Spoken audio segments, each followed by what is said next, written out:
ముఖ్యమంత్రి జగన్మోహన్ రెడ్డి మాయ మాటలతో మత్స్యకారులను మోసం చేస్తున్నారని జనసేన మత్స్యకార సంఘం నేత మోగి శ్రీనివాసరావు ఆరోపించారు.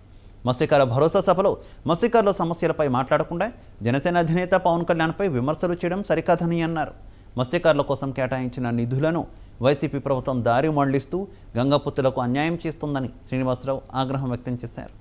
జగన్మోహన్ రెడ్డి శంకుస్థాపనలతో కాలయాపన చేయడం తప్ప చేసేది ఏమీ లేదని అన్నారు. మత్స్యకారుల అభ్యున్నతి కోసం పవన్ కళ్యాణ్ తమ మేనిఫెస్టోలో అనేక పథకాలు చేర్చారని ఆయన గుర్తు చేశారు.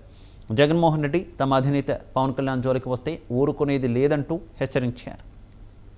మత్స్యకారుల జీవితాలు ఎలా ఉన్నాయి, కాకినాడలో ఎలా ఉన్నాయి, శ్రీకాకుళంలో ఎలా ఉన్నాయి, ఆంధ్రప్రదేశ్ మొత్తం 974 కిలోమీటర్లో ఉన్నటువంటి 1 కోటి జనాభా కలిగినటువంటి మత్స్యకారులకి ఈ జగన్మోహన్ రెడ్డి గారు చేసింది ఏమీ లేదు. అంతా శూన్యం.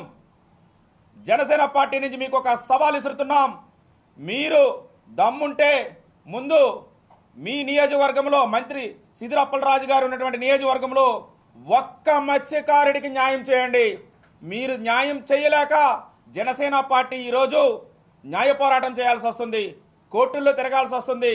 ఖచ్చితంగా మీపై, మీ మంత్రులపై, మీ ఎమ్మెల్యేలపై, మీ ప్రభుత్వంపై ఖచ్చితంగా న్యాయ పోరాటం చేస్తామని తెలియపరుస్తున్నాం. అంతేకాదు మత్స్యకార మహిళలు ఈరోజు స్వయంగా వాళ్ళు కష్టపడుతుంటే మత్స్యకార మహిళలకు ₹1 కూడా మీరు కేటాయించడం లేదు. భీమిలిలో విశాఖపట్నం ఆర్కే బీచ్లో ఇసుకను కూడా మీరు పార్లేనటువంటి సంస్థతో ఒప్పందం చేసుకొని దాంట్లో ఉన్నటువంటి ఖనిజ లవణాలని ఈరోజు విదేశాలకు అమ్ముకొని బ్రతకాలని చూస్తున్నారు. ఫిషింగ్ హార్బర్లను డెవలప్ చేయలేకపోతున్నారు, చేపల బజార్లను డెవలప్ చేయలేకపోతున్నారు.